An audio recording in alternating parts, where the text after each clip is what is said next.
Hi, I'm going to have a discussion now about textbooks, whether you need to buy or not buy. First thing I'd like to actually just say is that I do hand out lots and lots of notes to you. As far as questions are concerned, you'll see that in TUT letter 103, this is an example of a TUT letter. What happens is there's sets of questions at the end of each chapter, and I'm not someone that believes I need to reinvent the wheel. When I do set some tests for you, I will set my own questions for stuff, but I like to go through the questions that are in the study guide before I start going through lots and lots of extra stuff. I'll also go through old TAX 3701 and 3702 exam questions to give you an idea of what can actually be asked within a test as well. So I'm not someone that reinvents the wheel with that. So should you get the textbook? Well, depends on whether you can afford it or not. I do hand out detailed notes to you. Just to give you an example of what, say, the VAT notes would look like. So this is part of the VAT notes itself. So you'll see I summarize all of the sections for you. Generally, I like to use diagrams. I like to put in examples, that type of stuff. Normally attached is also different questions that are attached on to stuff. With the notes, they're normally examples handed out. You can see I've got quite detailed examples which go through each of the topics themselves. That would be entertainment over there.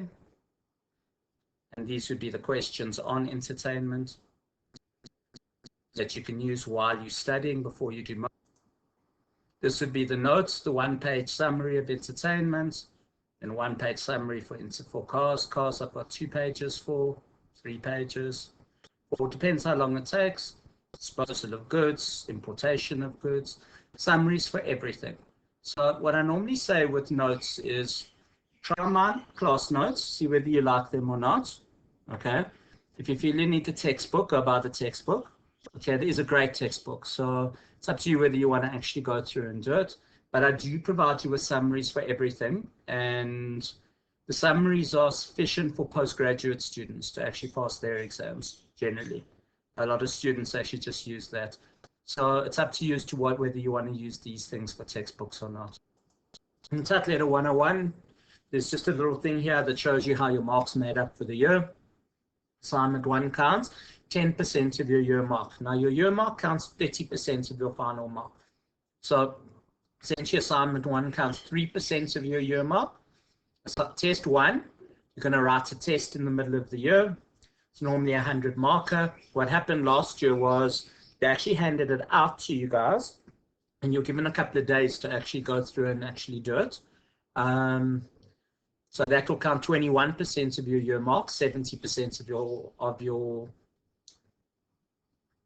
test, your assessment mark for the year. And then assignment 2 counts 20% of the year mark.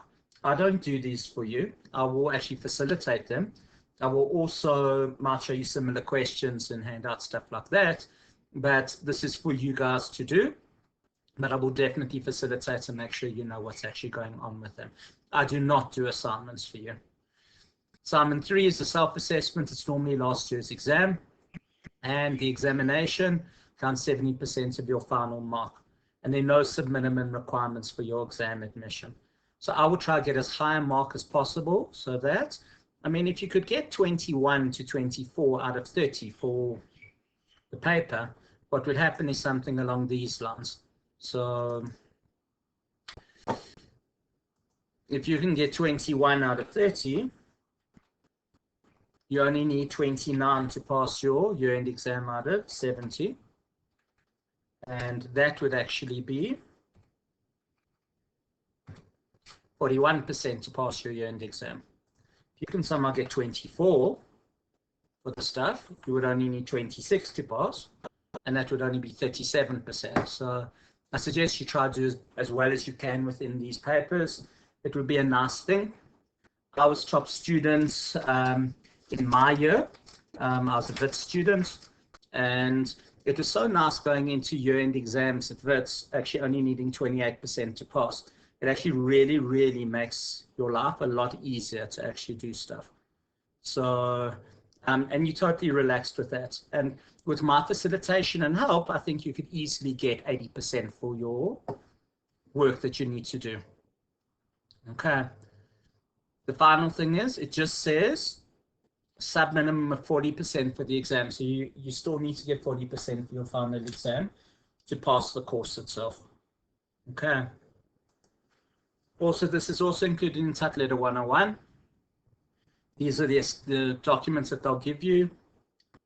And you've got a couple of Tut letters already. And you can have a look at all of the stuff here. What happens is you've already been given Tut Letter 1 and 2. It contains the first study guide for the module. Got learning units 1 to 5 in there. I'm going to start posting information from next week for you guys to work so that you can keep up with your study plan itself.